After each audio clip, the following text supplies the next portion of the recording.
मैं भी जैसे मेरा भी ये फील्ड नहीं था, बट क्योंकि जब मेरी शादी हुई उस टाइम कोरोना था, तो मैं उससे पहले वर्क करती थी। आप वो चीज कीजिए जो आपको बहुत पसंद है, उससे आप पैसा भी कमा सकते हैं। जैसे कि मैम बोल रहे थे, आज के दिन में पैसा कमाना उतना डिफिकल्ट नहीं है। भाई कोई सूट डालता हो ना, तो उसको वो सूट वाला ही अच्छा लगेगा कि यार ये जीन्स क्यों पहनती है, ये शॉर्ट्स क्यों डालती है, इसको शर्म क्यों नहीं आ रही। नमस्कार friends, welcome back to our channel.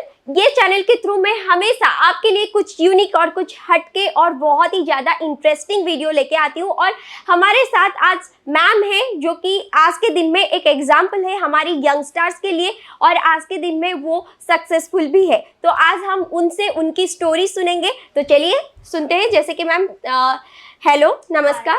नमस्कार मैम, आपका नाम क्या है? मेरा नाम है स्वामित बडेसरा। आप कहाँ से आए हैं? मैं गुड़गांव से। तो मैम, आप ब्लॉगिंग कितने दिनों से कर रहे हैं? मेरे को व्लॉगिंग करते अभी 9 to 10 मंथ्स हो गए हैं।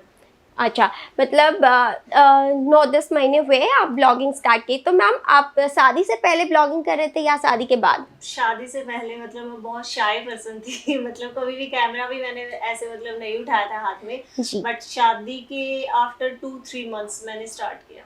तो मैम, आप क्या ब्लॉगिंग करते हैं? मैं डेली लाइफ, मतलब डेली लाइफ, आप अपनी लाइफ को या फिर अपनी लाइफ के बारे जी में। जी। तो फिर मैम, मेरा ये क्वेश्चन रहेगा आपको फर्स्ट, आप वो उन व्यूअर्स को क्या कहना चाहेंगे जिनको शादी के बाद बहुत सारी लड़कियां हैं जिनको अपॉर्चुनिटी ही नहीं मिलती काम करने की, वो एक्सप्लोर ही नहीं कर पाते। हालांकि वो शादी से पहले भी अगर जॉब कर रहे होते तो फिर उनको मजबूरन शादी के बाद छोड़ना पड़ता है। और कुछ केस ऐसे भी देखा जाता है कि पढ़ाई भी छूट जाती है, छोटी सी उम्र में शादी हो जाती है। तो आज के दिन में इंडिपेंडेंट रहना बहुत ही ज़्यादा ज़रूरी है।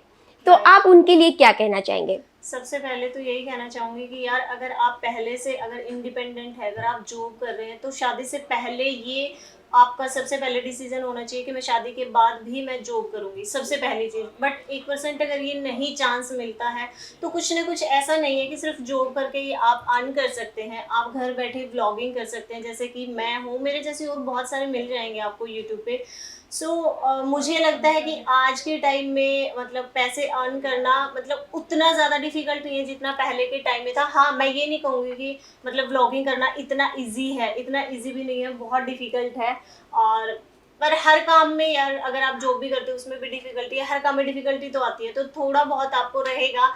मैं भी जैसे मेरा भी ये फील्ड नहीं था, बट क्योंकि जब मेरी शादी हुई उस टाइम कोरोना था, तो मैं उससे पहले वर्क करती थी। तो मेरा मतलब वो घर में बैठना एक लगता था कि यार घर में खाली बैठना इट्स टोटली टाइम वेस्ट। तो मुझे सजेस्ट किया था मेरे हस्बैंड ने, क्योंकि मुझे उससे पहले व्लॉग का वी भी नहीं पता था कि क्या होता है।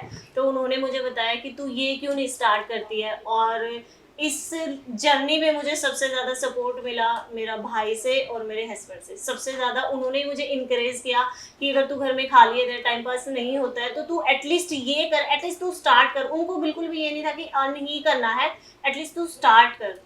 तो मैं जितने भी यंगर एज वाले हैं या जो भी घर बैठे हैं, ये कहना चाहूँगी कि घर में खाली बैठने से एटलीस्ट आप में कुछ भी टैलेंट है, किसी में कुकिंग का है, किसी में हाँ। सिलाई वाला है, तो कुछ ना कुछ मुझे लगता है कि टैलेंट होता है, हर किसी में डिफरेंट टैलेंट होता है, तो वो कर सकते हैं, इतना मुश्किल नहीं है। तो जैसे कि मैम बोल रही थी कि हर किसी में कुछ ना कुछ टैलेंट तो होता ही होता है, तो आप खुद को पहचानिए और ये जानिए कि आपके अंदर क्या टैलेंट है, और वही चीज़ में हम ज़्यादा आगे बढ़ सकते हैं जिस चीज़ में हमारा इंटरेस्ट हो। क्योंकि आजकल के जनरेशन वाले बहुत ज़्यादा पबजी खेलते हैं, वो इसीलिए खेलते हैं क्योंकि उनको उसमें इंटरेस्ट है। वैसे ही आप वो चीज़ कीजिए जो आपको बहुत पसंद है, उससे आप पैसा भी कमा सकते हैं। जैसे कि मैम बोल रहे थे, आज के दिन में आप पैसा भी कमा सकते हैं, उतना डिफिकल्ट नहीं है, बट आपको सही वे पता चलना चाहिए। तो मैम, मेरा सेकंड क्वेश्चन ये रहेगा कि कपड़ों को लेकर बहुत ही ज़्यादा मतलब बोलते हैं कि इस लड़की में संस्कार नहीं है, ऐसे कपड़ा पहनना चाहिए, वैसे कपड़ा पहनना चाहिए। और आजकल की यंग जनरेशन फैशन को फॉलो करते हैं, और हमेशा लोग हमें छोटी छोटी बातों पे जज करने लग जाते हैं। तो उसके रिगार्डिंग आप क्या कहना चाहेंगे? ये आपने बिल्कुल राइट क्वेश्चन किया है मेरे से, क्योंकि जो भी मेरे सब्सक्राइबर हैं जो मुझे जानते हैं, तो मेरे ऊपर ये क्वेश्चन हमेशा आता है कि तू हरियाणा से है, तूने हरियाणा का नाम खराब कर दिया है। तो मुझे ये समझ में नहीं आता कि कौन सी बुक में, कौन सी डिक्शनरी में ये लिखा है कि हरियाणा की लड़कियां शॉर्ट्स नहीं डाल सकते या वेस्टर्न वियर नहीं कर सकते। वो कहते हैं हरियाणा का कल्चर तो सिर्फ सूट में है। पर मुझे ऐसा लगता है कि टाइम के हिसाब से बंदों को चेंज होना चाहिए। हमारा अगर हम बात करें अपनी मम्मी के टाइम की, तो वो लोग सूट साड़ी वियर करते थे क्योंकि वो टाइम अलग था। अभी टाइम के अकॉर्डिंग, फैशन के अकॉर्डिंग मेरे ख्याल से बंदों को चेंज होना चाहिए। तो मैं जैसे ज़्यादातर मैं शॉर्ट्स डालती हूँ और बहुत सारे बंदे अपने अपने नज़रिए से जज करते हैं, और इसमें मैं 70% लड़कियों का ही हाथ बोलूँगी। लड़कियों के ज़्यादा कमेंट आते हैं, तूने ये खराब कर रखा है, तेरे को शर्म नहीं आती, ससुर के आगे कैसे बैठी है। मतलब यार इतने नेगेटिव कमेंट। बट मैं किसी के ऊपर भी ध्यान नहीं देती, किसी को भी दिल पे नहीं लेती, क्योंकि सब अपना अपना ओपिनियन रखते हैं ना कि भाई कोई सूट डालता हो ना तो उसको वो सूट वाला ही अच्छा लगेगा कि यार ये जीन्स क्यों पहनती है, ये शॉर्ट्स क्यों डालती है, इसको शर्म क्यों नहीं आ रही। मेरा मतलब मायका वाला परिवार भी बहुत सपोर्ट करता है और मेरे ससुराल वालों को कोई प्रॉब्लम। सबसे अच्छी चीज़ क्या है कि मेरी जो पर्सनल फैमिली है उनको कोई प्रॉब्लम नहीं है। बट आस पास वाले और जो देखते हैं तो ये कर रही है, वो कर रही है, मुझे फर्क नहीं पड़ता। और मैं यही कहना चाहूंगी कि यार आप जिसमें कंफर्टेबल हो, चाहे वो शॉर्ट्स है, चाहे वो जीन्स है, चाहे वो सूट है, वो साड़ी है, एनीथिंग कुछ भी है, आप वो वियर करो।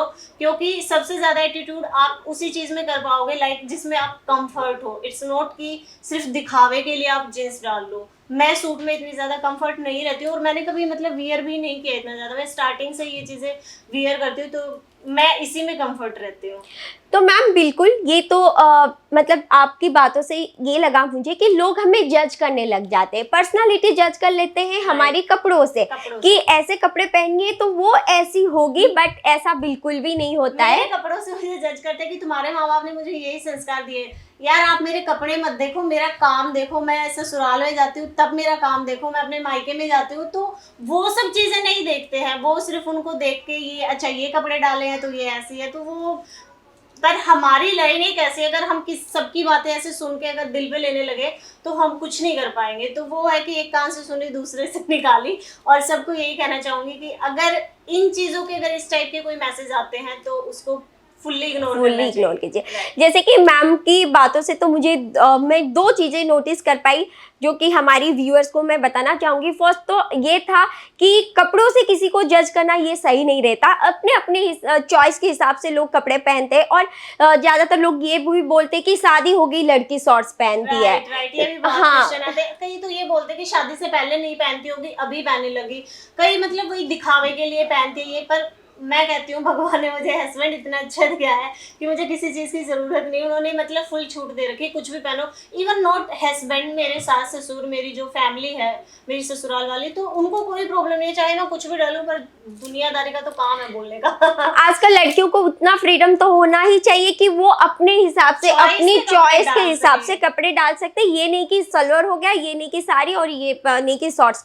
मतलब जिसमें कंफर्टेबल हो वो चीज़ पहनो। अगर फैमिली सपोर्ट कर रही है तो फिर हम तो सबको नहीं बदल सकते, लेकिन मैं ज़रूर कहना चाहूँगी कि अपनी नज़रिया बदलो तो आपको सब अच्छे लगने लगेंगी। मैम का तो ये पहला पॉइंट था। और दूसरी पॉइंट ये था कि आप अगर अपना ब्लॉगिंग कर रहे हो या फिर आप कुछ भी काम कर रहे हो उसमें तो लोग आपको बोलेंगे ही बोलेंगे। तो लेकिन ये सबसे बड़ी बात है कि सबसे बड़ा रोग क्या कहेंगे लोग, एग्जैक्टली सबसे बड़ा रोग क्या कहेंगे लोग। तो उसको आप भूल जाइए कि लोग क्या कर रहे हैं।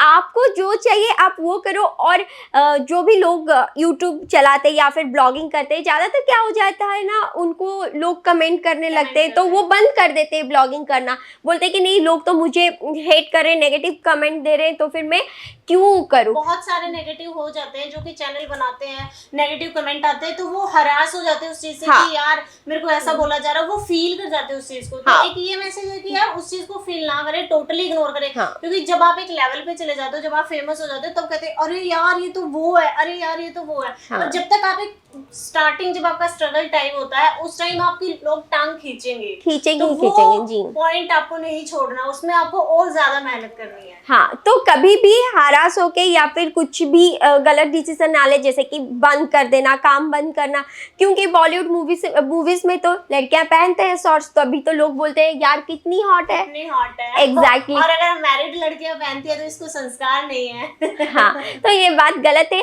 कपड़ों से संस्कार पता नहीं चलती, और ये बात तो सही है।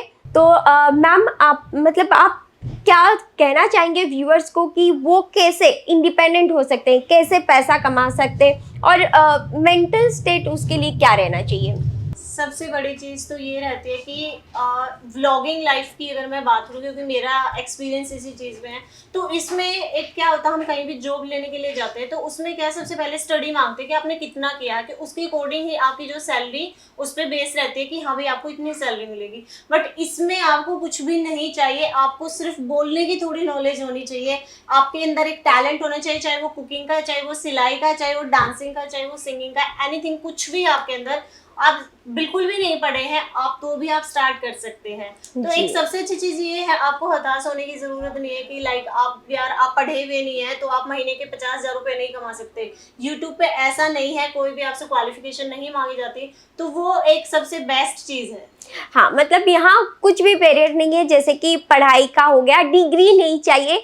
आप आज के दिन में अगर आप इनकम करना चाहे तो आपके लिए बहुत सारी रास्ता है, आप कर सकते हैं। सबसे बड़ी बात ये है कि मैम ने जैसे बोला कि डिग्री की ज़रूरत नहीं है, अगर आप पढ़े लिखे नहीं हो तो भी आपके लिए जॉब है, तो भी आप पैसा कमा सकते हैं, बस उसका तरीका आपको पता चलना चाहिए। तो मैम बहुत बहुत धन्यवाद हमको आपकी कीमती टाइम देने के लिए, बहुत अच्छा लगा बात करके आपसे, और हम आशा करते हैं कि फिर से मिलेंगे, फिर बात करेंगे। मिलेंगे। Thank you. थैंक यू, नमस्कार।